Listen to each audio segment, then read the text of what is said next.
Welcome back to SportsLine here on News Channel 5 Plus. Jon Burton with you as we cross over into the bottom of the hour. We're with you until the top of the hour. Your phone calls are always welcome.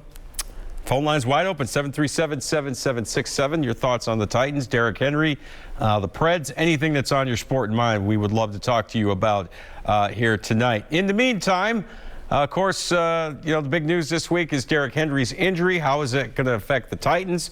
And how is that going to affect more specifically, I should say, the Titans offense, led, of course, by quarterback Ryan Tannehill. Always nice for a quarterback to have a all-pro running back to turn around and hand the ball to. But we'll see what Adrian Peterson's role with the team is, and guys like Jeremy McNichols and Deontay Foreman as well. Here is what quarterback Ryan Tannehill had to say this morning before practice over at St. Thomas Sports Park. How tougher is their defense going to be now that they've added Von Miller? Yeah, I mean they got playmakers all over the place.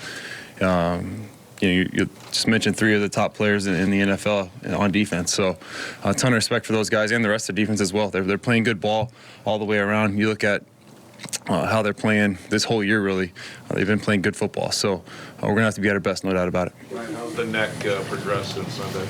Feels much better. Thanks for asking. What's the start of this week been like for you, Ryan? You lose Derrick, a friend of yours, a big part of this offense, but you also got to kind of turn the page and try to get ready to play. What the emotions been like for you? Yeah, it's hard, obviously. Losing Derrick, a guy who put so much into this team and has done so much for this team. He worked so hard and has been so durable, so it's almost a really big shock, I think, for Derrick and everyone else involved is, kind of shocked by it. But, I'm glad everything seems to be going well with him so far. But you mentioned it, we have to turn the page, not really turn the page, but keep moving. We have to keep moving forward as a team, as an offense, and find a way to continue playing our football and play good. Does that leadership void fill naturally? You have to do something consciously? How does that work, man? Is it what void? The leadership void with Derrick gone. I just continue to be myself, leading the way I lead, and we have other guys that will continue doing the same as well. So, we'll definitely miss Derrick, but as an offense, we just have to keep pressing forward. Vrabel said no one in this building wants to start throwing 45 times a game now. What do you like about what you guys have with Derrick out that can let you keep running the ball, keep throwing those play-action downfield shots, and maybe even with some of the new backs that have been brought in? Yeah, no doubt. I mean, you look at the run game in general, taking nothing away from Derrick, it starts up front, and that'll continue to stay the same. As we have to be physical up front and create space for the backs that we have. So obviously Derrick's extremely talented and has a rare ability, but if we're able to create space up front and block physically on the outside with our wide receivers, then we're going to be in good shape.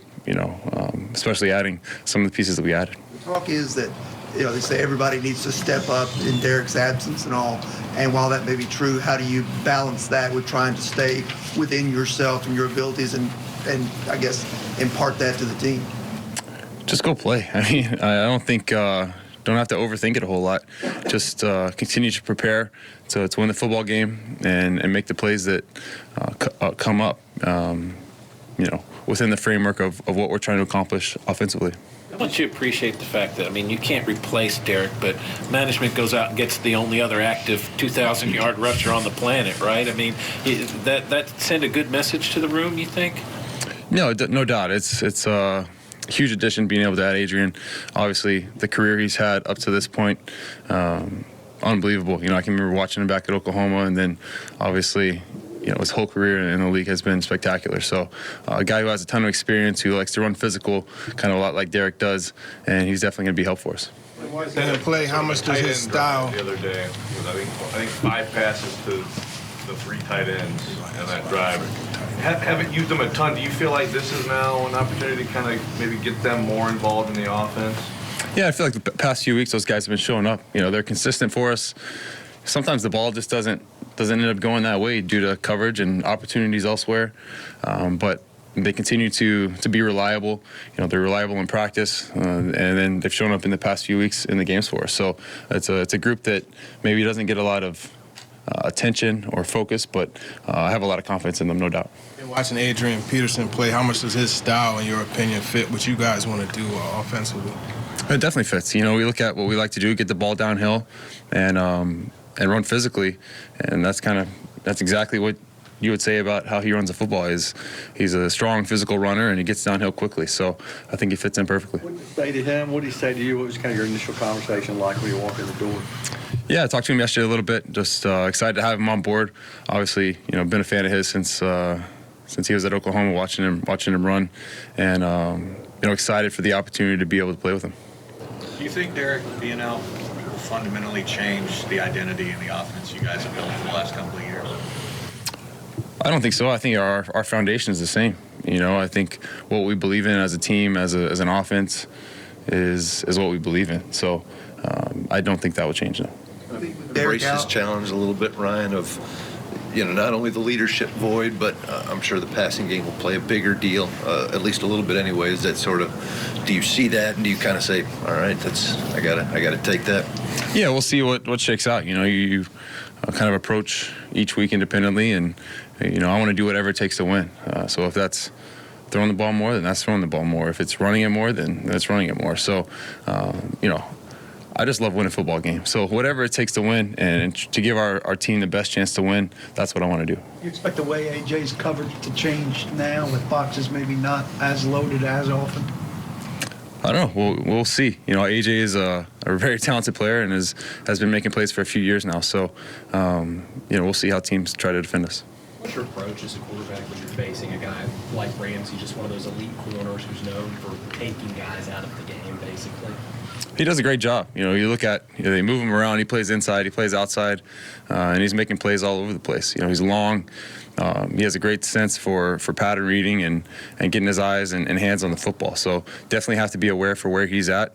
And as receivers, we have to be clean in our depths and precise on our details. And as a quarterback, have to be great with ball location. AJ's been saying a couple times that kind of to lighten the mood sometimes in a huddle, you'll occasionally begin a drive with a little joke.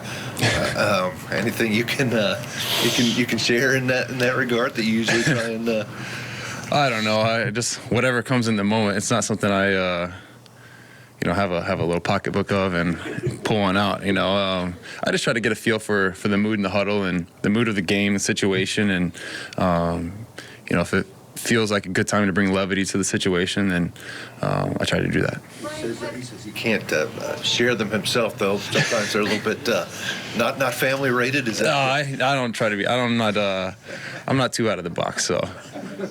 You personally, as a quarterback, I mean, you've been in the league for a bit now. In your first stint in Miami, how have you seen yourself personally in terms of growth here, really in the past couple of years with this team? Yeah, I think I've grown over my whole career, and you know, that didn't change when I got here.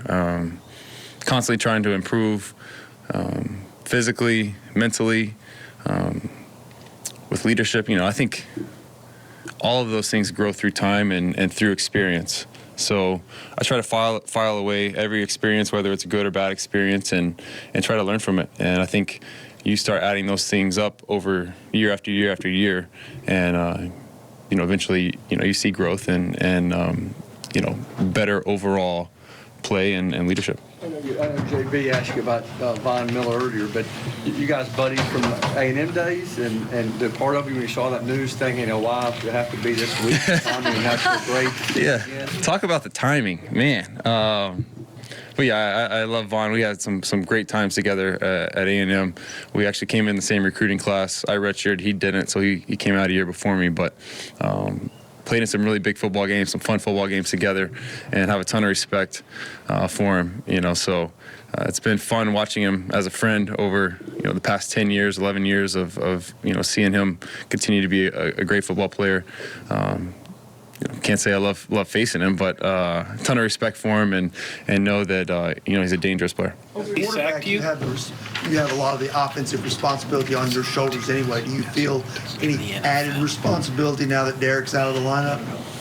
My responsibility stays the same. You know, as far as, you know, leading this offense, doing everything I can to put us in position to score points. So the responsibilities and the job per se doesn't change. There you have it.